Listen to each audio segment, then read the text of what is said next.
Good evening friends, welcome to our channel GK. అందరికీ నమస్కారం అండి. వెరీ రీసెంట్గా Motilal Oswal mutual fund defence sector ఫండ్ను జూలై 3, 2024లో 10 రూపీస్ నేవతో లాంచ్ చేశారు. గత 1.5 మంత్ నుండి మన మార్కెట్లు చాలా డీసెంట్గా కరెక్ట్ అవుతున్నాయి. ఆల్ టైమ్ హై నుండి చూస్తే నిఫ్టీ 50 ఇండెక్స్ 10% కరెక్ట్ అవడం జరిగింది. దీంతో ఆల్మోస్ట్ ఆల్ అన్ని స్టాక్స్ మ్యూచువల్ ఫండ్స్ నెగిటివ్గా ట్రేడ్ అవుతున్నాయండి. ఈ మోతీలాల్ ఒస్వాల్ డిఫెన్స్ ఫండ్ కూడా 17% తగ్గిందండి. లాంగ్ టర్మ్ కోసం ఇన్వెస్ట్మెంట్ చేసేవారికి ఇలాంటి కరెక్షన్స్ ఒక ఆపర్చునిటీ అని చెప్పేసి చెప్పుకోవచ్చు. ఫండ్ విషయానికి వస్తే ఈ ఫండ్ని 3 జూలై 2024లో స్టార్ట్ చేశారని చెప్పుకున్నాం కదా. ఈ ఫండ్కి 2 ఫండ్ మేనేజర్స్ ఉన్నారు. ఒకరు స్వప్నిల్ మయేకర్, ఈసారికి 12 years ఆఫ్ ఎక్స్పీరియన్స్ ఉంది. మోతీలాల్ ఒస్వాల్ ఏఎంసీలో 2005 నుండి 2010 వరకు రీసెర్చ్ అసోసియేట్గా వర్క్ చేశారు. 2010 నుండి మ్యూచువల్ ఫండ్ మేనేజర్గా వ్యవహరిస్తున్నారు. Second fund manager mister Rakesh Shetty గారు, ఈయన ఫండ్ మేనేజర్ కమ్ డీలర్గా వ్యవహరిస్తున్నారు. ఈయనకి 13 years ఆఫ్ ఎక్స్పీరియన్స్ కలిగి ఉన్నారు. ఈ fund entry load 0, exit load అయితే 15 days లోపు కనుక మనం రిడెంప్షన్ అంటే సెల్ చేస్తే 1% ఎగ్జిట్ లోడ్ పోతుంది. ఒకవేళ 15 days తర్వాత కనుక తీసుకుంటే ఎటువంటి ఎగ్జిట్ లోడ్ లేదు.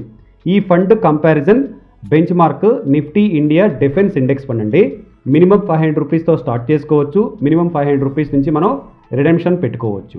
దీనికి రెగ్యులర్ ప్లస్ డైరెక్ట్ 2 అవైలబిలిటీగా ఉన్నాయి. జనరల్గా ఫ్రెండ్స్, మనందరం కూడా ఇన్వెస్ట్మెంట్ ట్రేడింగ్ చేస్తుంటాం కదా.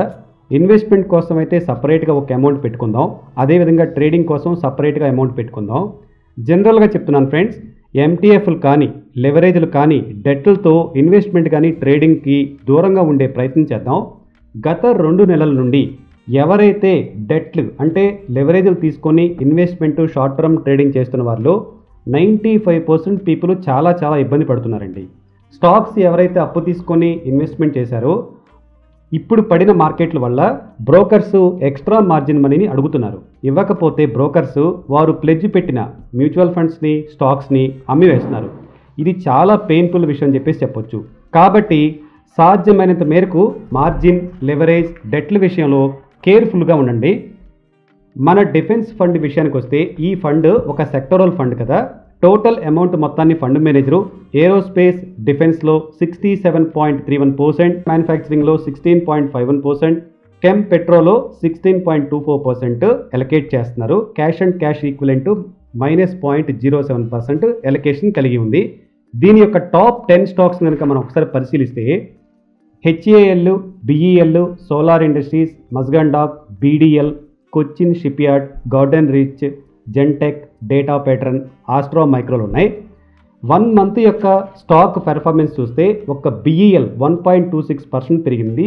మిగిలిన 9 స్టాక్స్ అన్నీ నెగిటివ్గా ట్రేడ్ అవుతున్నాయి. ముఖ్యంగా హెచ్ఏఎల్ 6.16% తగ్గింది.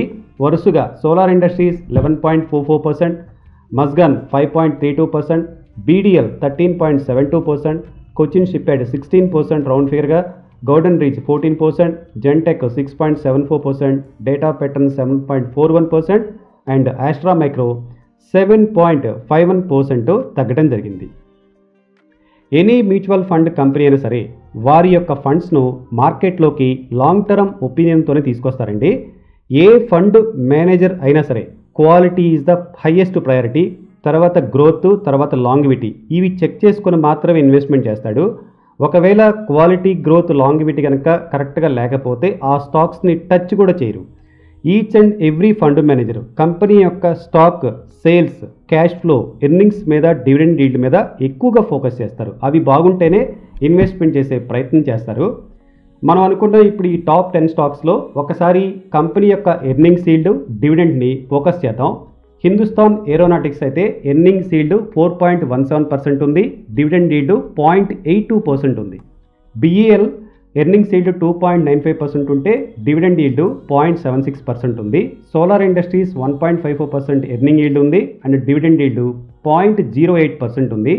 మజ్గాన్ డాక్ 4.8 ఎర్నింగ్ ఈల్డ్ ఉంది పర్సంటేజ్ అండ్ డివిడెండ్ ఈల్డ్ అయితే 0.68% ఉంది. బీడీఎల్ 2.35% ఎర్నింగ్ ఈల్డ్ ఉంది, అదేవిధంగా డివిడెండ్ ఈల్డ్ అయితే 0.51% ఉంది. Cochin ship yard 3.65% earning yield ఉంది అండ్ డివిడెండ్ ఈల్డ్ 0.71% ఉంది. గార్డెన్ రీచ్ 3.86% ఎర్నింగ్ ఈల్డ్ ఉంటే డివిడెండ్ ఈల్డ్ 0.64% ఉంది. జెన్ టెక్నాలజీస్ 1.92% ఎర్నింగ్ ఈల్డ్ ఉంటే అండ్ 0.06% డివిడెండ్ ఈల్డ్ ఉంది. డేటా ప్యాటర్న్ 2.05% ఎర్నింగ్ ఈల్డ్ ఉంది అండ్ 0.29 డివిడెండ్ ఈల్డ్ ఉంది. And Astra micro earning yield 2.8 ఉంటే dividend yield 0.26% ఉంది. ఫ్రెండ్స్, లాంగ్ టర్మ్ కోసం అయితే ఒక పార్ట్ ఆఫ్ అమౌంట్ని ఇక్కడ రిస్క్ చేయవచ్చు అని మన టీం డిస్కస్ చేసుకున్నాం. ఈ డిఫెన్స్ ఫండ్ మీద మన షార్ట్ టర్మ్ నోట్స్ ఇది ఎడ్యుకేషనల్ పర్పస్ కోసం మాత్రమే రివ్యూ అని చెప్పేసి తెలియజేసుకున్నాను. ఫ్రెండ్స్, ఈ రివ్యూ మీద ఏమైనా క్వశ్చన్స్ ప్లస్ మీ సజెషన్స్ ఉంటే కామెంట్ రూపంలో తెలియచేయండి. That's it for the day friends. Thank you for watching. Have a good day. Your GK.